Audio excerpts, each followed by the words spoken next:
So Claudia Jordan is interviewing Carlos Queen. What does she have to say? You know, Carlos King is the one person with a large forehead who isn't attractive. Do his eyes ever open? I mean, girl, really, open that eye. Okay, so Carlos left Atlanta. So he's working on his shitty little shows during quarantine. I don't know how you working on reality by yourself, but okay, boo. Child, no, it does not look like Carlos got new teeth, Claudia, but that was a nice compliment. But he does need to get that gray out his beard. It looks good on some men, it don't look good on others, and it ain't working for you, boo. His teeth look fine, but they don't look new. They don't have that chiclet look. He said, well, I do look better because this is what happens when you leave Atlanta. I don't know why you throwing shade when you decided to get Phaedra to lie about Candy trying to drug Portia. I don't know why. You told the lie. Child, I don't care about the first 2 weeks of Carlos's quarantine. Let's get to the mess. He said he hasn't had a haircut in 4 months. Clearly. Well, 1, you're bald. Bald. 2, your hairline starts about, I don't know if it's back here with the sweetest taboo, or it might be with Lover's Rock. I can't tell. But you could get a beard trimmer and shape that face up, babe. Oh, God, now Claudia's saying, well, I haven't had a pedicure. Honey, a pedicure wouldn't help you. I'm sorry. Those bunions are permanent. So they did have to stop Love and Marriage Huntsville mid-production. Carlos said, I have friends that are actresses, but they ain't gonna promote my shit because it would damage their brand. I mean, I don't think it would damage their brand. Everybody can have a guilty pleasure, but your shows aren't highbrow. Your plot lines are paper thin. And your casting is piss poor. So I wouldn't say I watch that trash either. Not if I wasn't getting paid for it. Now he gonna say, oh, well, people in scripted who judge it, why are you judging this art form like hip-hop is an art form? They're actually doing television. They went to school and they studied the art of acting and learned a craft, except for Gabrielle Union. So, you know, when you're talking about a Yale graduate like Mrs. Viola Davis, yeah, they have every right to judge the foolishness, fuckery, and romper room shenanigans you're trying to pass off as actual entertainment. Oh, God, he keeps saying, I have a show on the Oprah Winfrey Network. You got one little show. You used to be running shit over at RHONY. It took you years to get this one little baby show.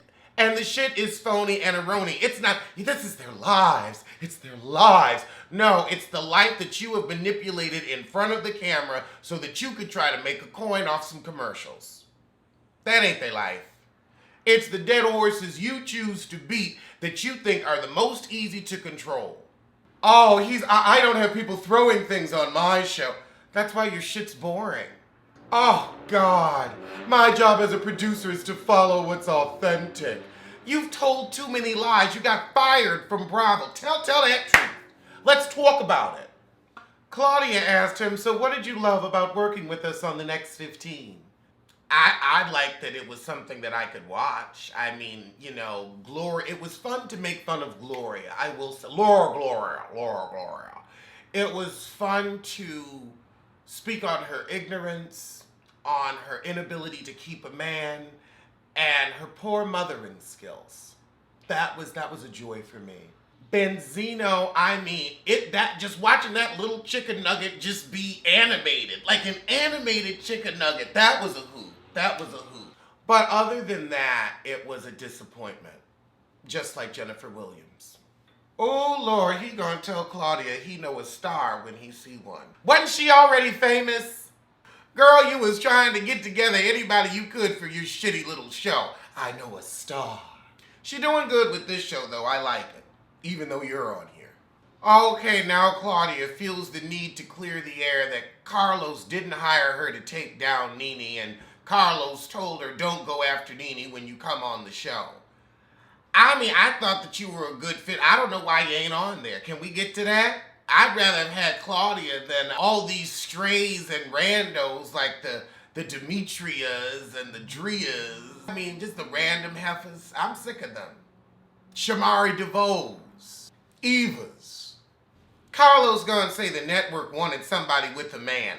As long as they've kept Kenya around with her crouching sperm donor hidden husband, Please, that is bullshiggity. Then Cynthia was there alone. And Demetria didn't even get married to Roger Bob. Claudia said, knowing what I know now, I could go back. We want her back. I'll peep at it. Claudia said, can the show survive without Nene Leakes? And Carlos said, absolutely, and I agree. Carlos said Nene wasn't on their second best season. He said, well, if Nene's leaving, Claudia, you could take her piece so you can go fight Miss Hampton in her stolen clothing. Well, after that interview, I've now learned exactly how sanctimonious Carlos King is. I'll see you soon for Housewives of New York. So we open with Luann's charity. So we gonna do a little spa day. And Luann put a bang in her hair. Ramona walked in talking about she looked like Catherine McPhee. No, she looks like a fool with this bang. A fool. But the salon owner cute. Meanwhile, across town, Ramona and Leah are trashing Ramona's tired party. And apparently Ramona asked everybody for $100 so she could get a purse. Now, it's interesting how some people just do not like birthdays, and it's so immature to celebrate them. But I will say it's one thing to throw a party and invite everybody. It's another thing to be begging for coin when you're a millionaire. Leanne said, well, at least that Gucci real, because that other one Fucci. She's on camera with fraudulent goods. Back with Ramona and Luann, Sonja's becoming persona non grata. That stunt with her dancing on the glass, drunk, shattering it, it could have gotten somebody hurt. And y'all seem so happy, so I wouldn't want to fuck with it. And they're remembering how drunk Sonja was on the last trip when she damn near bust her head open to the white meat. So Leah's coming and Ramona is pissed. I have nothing to say to her. I am so disgusted by her. Back with Dorinda and Leah, Leah's disgusted in Ramona's actions. Who invites you to a party and gets mad when you dance? Good point. And it wasn't that ridiculous. It was just women there. Like, you should have just been having a good time. But, you're Ramona, so you can't. Ooh, Dorinda said Ramona's jealous of you because you own the one thing she can't have. Youth. Yeah, no matter what, you ain't getting them 30 years back. So now everybody shows up at the little spa day, and we talking about who got glass in their foot, and apparently it's Dorinda, and Ramona's showing fake concern for Sonja. You sick of her ass, but she is a liability. So Leah pulls Luann to the side to tell her how disgusted she is with Ramomo. Leah said, look, I need to talk to this bitch. Oh, Dorinda looked horrible in that brunette wig. So Sonja accepts the fake concern from Ramona and says, well, you know what, I'll just go back to champagne and Chardonnay. Wow. So Leah walks out and interrupts their conversation and says, Sonja, you were in a bad mood because Ramona's a terrible person and everybody knows it. She's a bitch, she doesn't support women, she's phony, and she singles me out. Child, Leah said, I'm out of here. Ramona's just ignoring Leah. It didn't look like they did much. They styled one girl's wig, gave one girl a blowout, and one girl a quick blonde dye. I mean, I guess it's more than nothing, but it's definitely next to nothing. Oh, God, now we got Sonja trying to sell her shitty dresses. I guess when nobody wants your cooch, caftans are the next best thing. So Sonja's shit is finally in the store, and she gonna invite Dorinda and Ramona. Now, Dorinda was really supportive and happy for her. Oh, Lord. So now Ramona tells Sonja Leah's bipolar and she should be on medication that she can't mix with alcohol, so she shouldn't be drinking. Sonja's like, why are you telling me this and where did you get this from? Well, apparently Ramona heard that it was on Leah's blog. So they've landed in Mexico and Ramona is still ignoring Leah. So they're getting their bags off the plane and somebody's vibrator is going off inside their bag. Only an idiot would travel with the batteries in it, but they fit the idiot bill. Because if you had a mixer, it would be plug-in. Oh my God, this villa. So they get there and they've got a whole mariachi band. People have drinks for them and we ain't even got inside yet. Oh, they got a lot of staff in this one. This house is amazing. And the pool. I've never seen a pool like that. Ramona, dumbass, get in the pool in a full bodysuit. Okay, now we get to fight over rooms. So now Ramona whining to Sonja about Leanne's behavior. And she's so upset that she pulled her dress up. I had to pull her dress down in front of 50 of my closest girlfriends.